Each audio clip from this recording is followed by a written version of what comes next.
ओम सजात्म स्वरूप परम गुरु शुद्ध चैतन्य स्वामी ने नमः।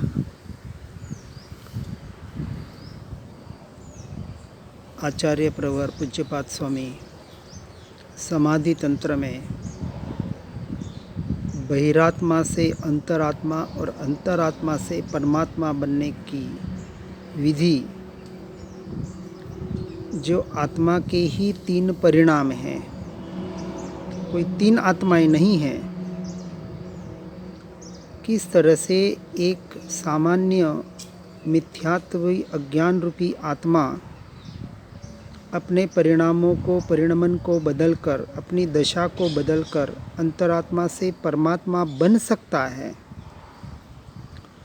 और हर आत्मा में यह ताकत पड़ी हुई है।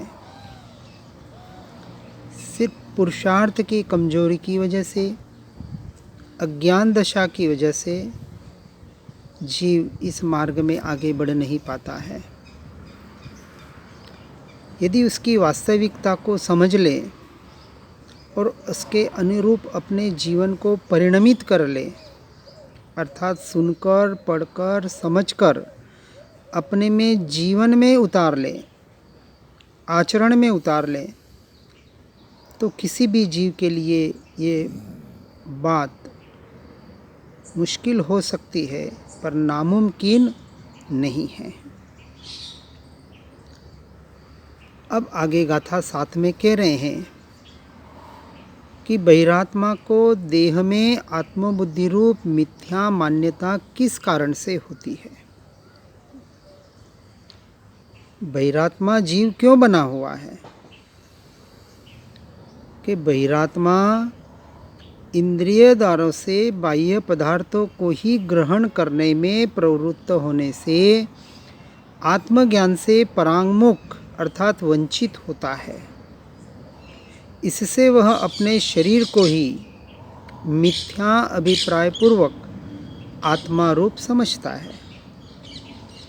ये मान्यता, यही मिथ्यात्व, यही अज्ञान दशा, यही मिथ्या दर्शन जिस नाम से पुकारे। आगे आचार्य टीका में कहते हैं कि इंद्रियों रूप द्वारों से, अर्थात 5 इंद्रियां और 6ठा मन,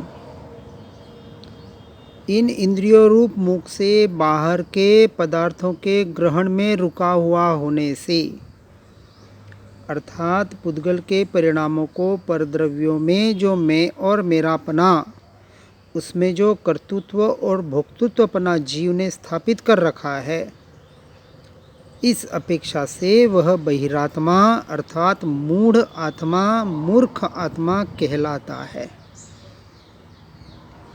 वह बुद्धिमानी नहीं है, चाहे डॉक्टर हो, इंजीनियर हो, या कितना भी बाहर से बुद्धि के पंडिताई करता हो। जब तक उसे स्वयं का, अपने स्वरूप का, अपने स्वभाव का अनुभूति पूर्वक स्वीकार नहीं है, तब तक वह बहिरात्मा है। वह आत्मज्ञान से परांगमुख अर्थात अपने जीव के, अपने स्वयं के स्वरूप से, स्वभाव से, अपने स्वयं के ज्ञान से बहिर्भूत है। स्वयं का ही उसे ज्ञान नहीं है। बाहर का चाहे जगत का संपूर्ण ज्ञान क्यों न हो जाए, शास्त्रों का संपूर्ण ज्ञान क्यों न हो जाए, और ऐसा होता हुआ वह जीव बहिरात्मा ही रहता है। तो बहिरात्मा क्या करता है?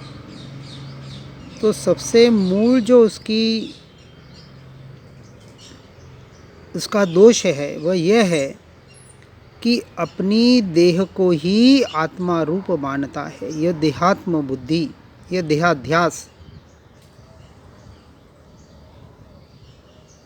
आत्मा को और शरीर में दोनों को मिथ्यात्व रूप से अद्वैत किया हुआ है, एक रूप किया हुआ है। दोनों के भेद को यथार्थ रूप से पहचानता नहीं है, और परद्रव्य की क्रिया को ही अपनी क्रिया मानकर सुखी दुखी होता है। अर्थात यह शरीर ही मैं हूँ, ऐसी मिथ्या मान्यता करता है।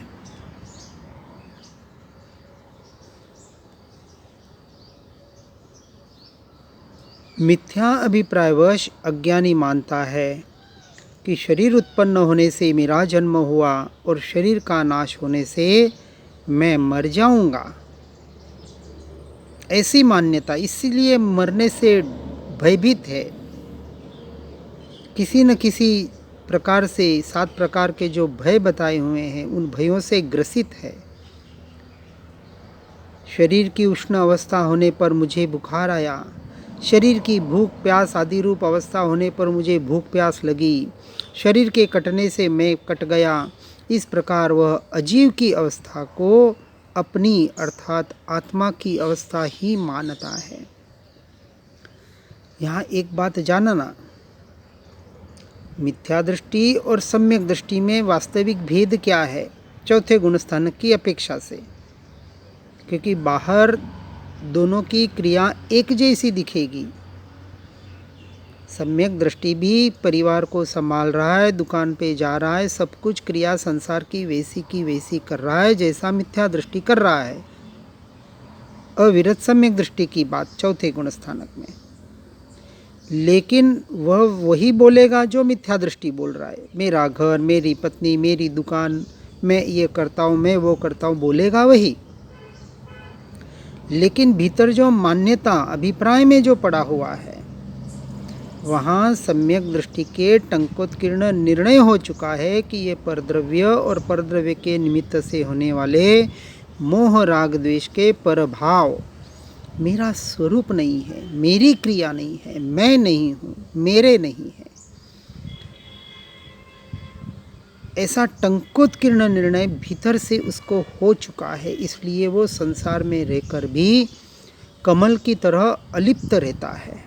कीचड़ में है परंतु कमल बन के रहता है, और साथ में संसार की असारता का, क्षणभंगुरता के आश्रय से संसार से छूटने का पुरुषार्थ भी करता है,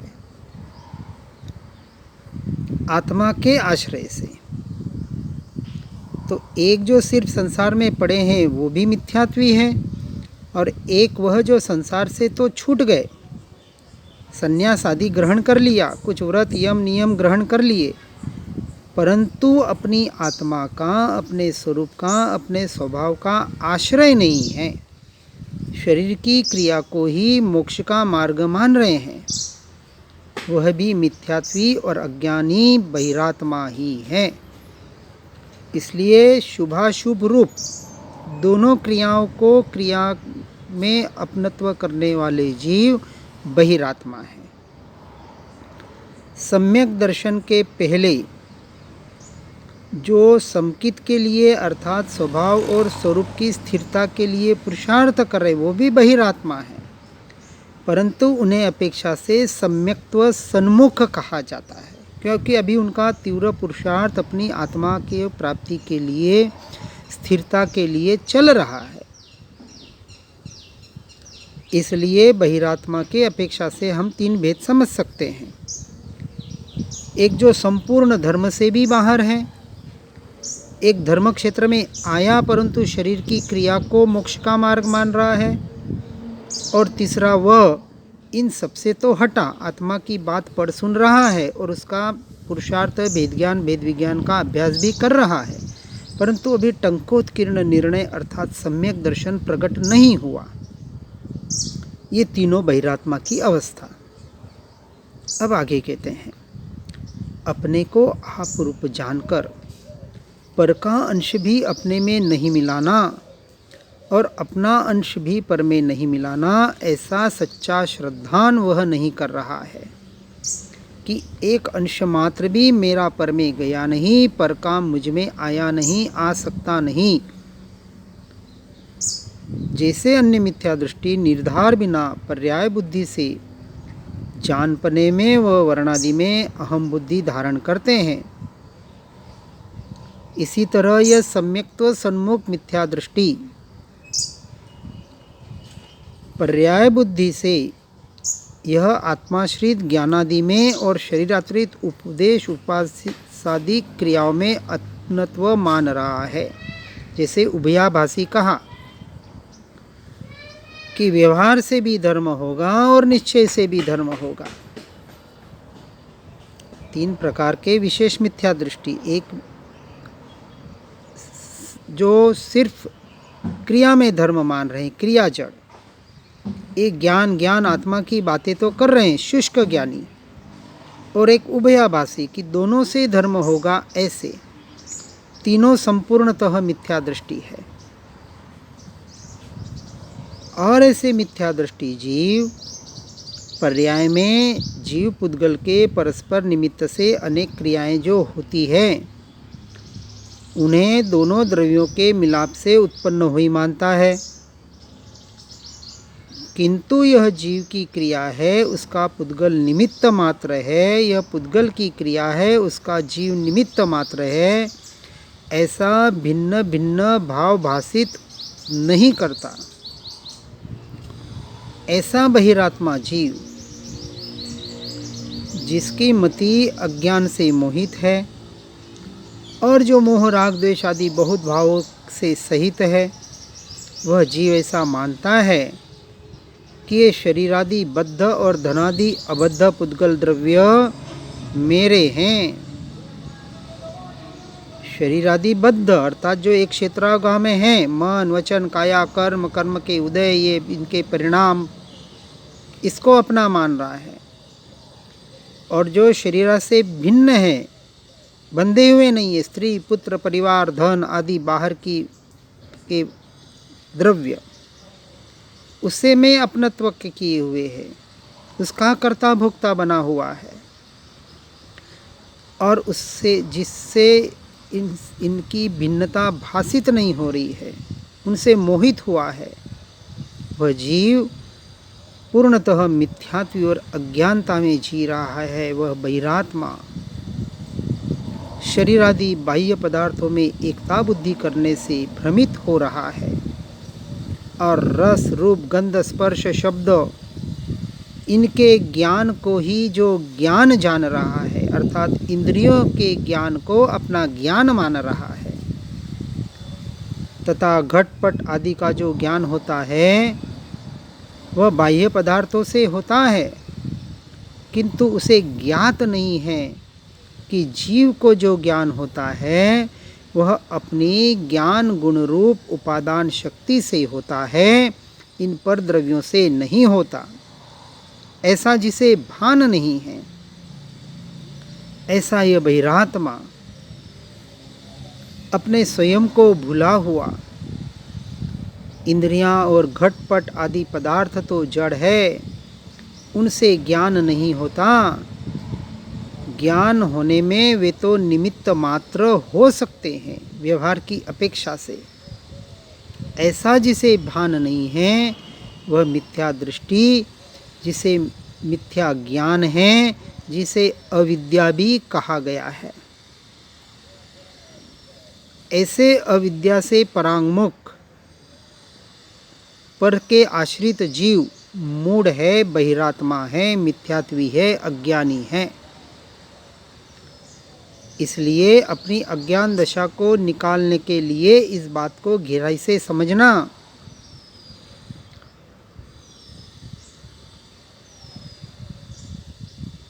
पंडित टोडरमल जी ने इसके ऊपर मोक्ष मार्ग प्रकाशक में तीनों दशाओं का वर्णन, अर्थात शुष्क ज्ञानी, क्रिया जड़ और उभयाभासी जो भ्रांति में जी रहा है, इसका बहुत अच्छी तरह से वर्णन किया है। वहाँ विशेष समझना। इस प्रकार बहिरात्मा अपने ज्ञान आत्म स्वभाव को भूलकर, जो ज्ञानात्मक मेरा स्वभाव है, ज्ञानानंद स्वभाव है, स्वयं का स्वभाव है, और मुझे ज्ञान और आनंद में रहने के लिए परद्रव्य प्रभावों की आवश्यकता नहीं है, ऐसे जिसकी समझ अभी परिपक्व नहीं हुई है, जो अपने को भुला हुआ है और शरीर आदि पर पदार्थों से अपना अस्तित्व मानता है, अपना जन्म मरण मानता है, अपने आप को सुखी दुखी मानता है, वह शरीरादि पर पदार्थों में ही आत्मबुद्धि करते हुए सिर्फ और सिर्फ बहिरात्मा रहता है और उसका प्रतिपादन करके मनुष्य आदि चतुर्गति संबंधी 4 भेद से जीव भेद का प्रतिपादन करते हुए आगे गाथा 8 और 9 में कहते हैं कि यह मूढ़ बहिरात्मा मनुष्य देह में स्थित आत्मा को, मनुष्य तिर्यंच शरीर में स्थित आत्मा को, तिर्यंच देव के शरीर में स्थित आत्मा को और नारकी के शरीर में स्थित आत्मा को, अर्थात जिस शरीर को वो धारण करता है उस शरीर को अपना मानता है। जो जीव अभी मनुष्य रूप अपने को मनुष्य मान रहा है, जो तिर्यंच अपने को तिर्यंच मान रहा है, जो नारकी अपने को नारकी मानता है, जो देव अपने को देव मानता है, बोलता तो है वही जो मिथ्या दृष्टि बोलेगा। सम्यक दृष्टि और मिथ्या दृष्टि के कथन में फर्क नहीं आएगा, मान्यता में फर्क आएगा, क्योंकि सम्यक दर्शन मान्यता का विषय है, श्रद्धान का विषय है कि आपके भीतर में श्रद्धान क्या है। ऐसा जो अपने आप को शरीर रूप मानता है कि वास्तविक आत्मा वैसा है नहीं, फिर भी वैसा मान रहा है, इसलिए वह मिथ्या दृष्टि है, इसलिए वह बहिरात्मा है। वास्तविक रूप से तो यह आत्मा अनंतानंत ज्ञान और अनंतानंत शक्ति अर्थात वीर्य रूप है। वह मनुष्य तिर्यंच देव नारकी रूप नहीं है, वह स्वानुभव गम्य है, अपने अनुभव गोचर है और अपने स्वरूप में सदा निश्चल स्थिर रहने वाला है। 8वीं गाथा में बहिरात्मा और 9वीं गाथा में अंतरात्मा की स्थिति का वर्णन किया है। टीका में कहते हैं, नर का देह व नर देह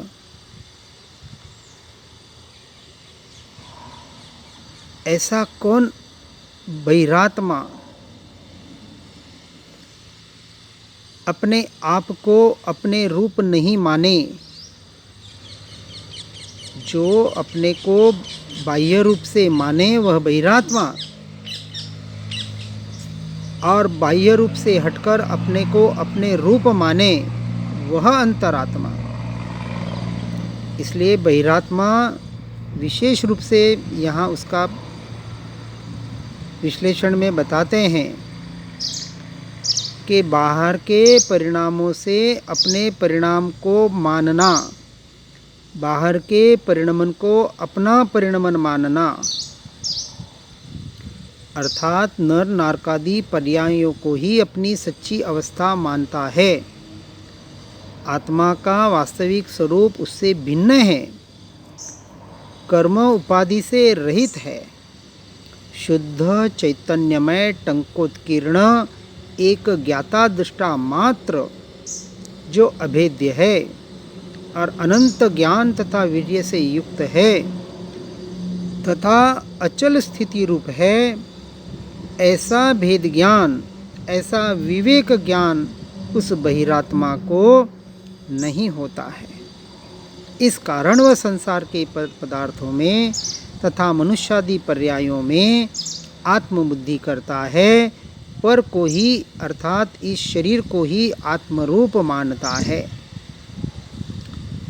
इसलिए अमूर्तिक प्रदेशों का पुंज, प्रसिद्ध ज्ञानादि गुणों का धारक, अनादि निधन वस्तु आप जो आत्मा है, जो मैं हूँ, तथा मूर्तिक पुद्गल द्रव्यों का पिंड, प्रसिद्ध ज्ञानादि से रहित नवीन जिसका संयोग हुआ है, ऐसे शरीरादि पुद्गल अपने से पर है।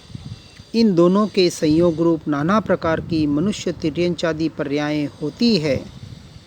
यह मूढ़ जीव उन पर्यायों में अहम बुद्धि धारण कर रहा है, स्वपर का भेद नहीं कर पा रहा है और जो पर्याय प्राप्त की हो उसी में अपनापन मानता है।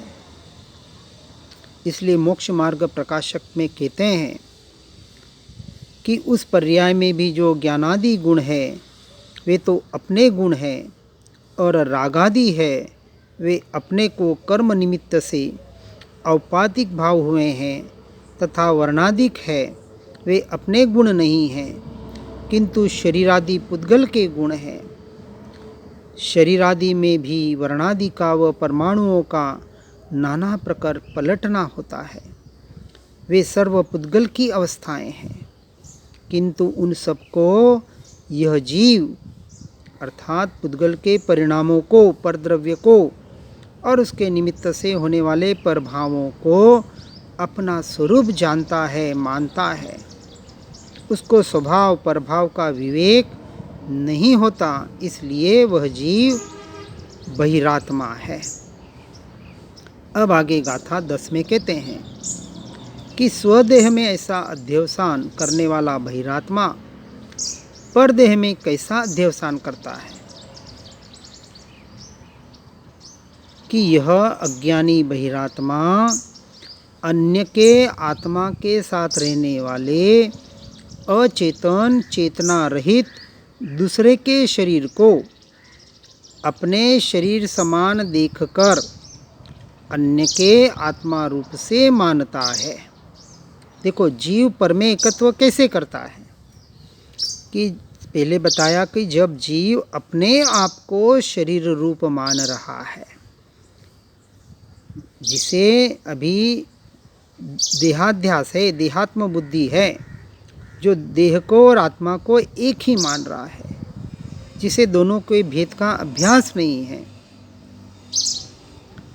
ऐसा मिथ्या दृष्टि जीव अपने आप को देह मानने की वजह से इससे जुड़े संयोगों को, संबंधों को भी देह रूप मानकर उनमें मेरापना करता है। इसलिए जो मूल कारण मिथ्यात्व का, अज्ञान दशा का है, वह देहात्म बुद्धि है। अपने आप को देह मानने के कारण अन्य जीवों को भी देह रूप ही मानता है और उसमें एकत्व ममत्व में मेरापना कर बैठता है।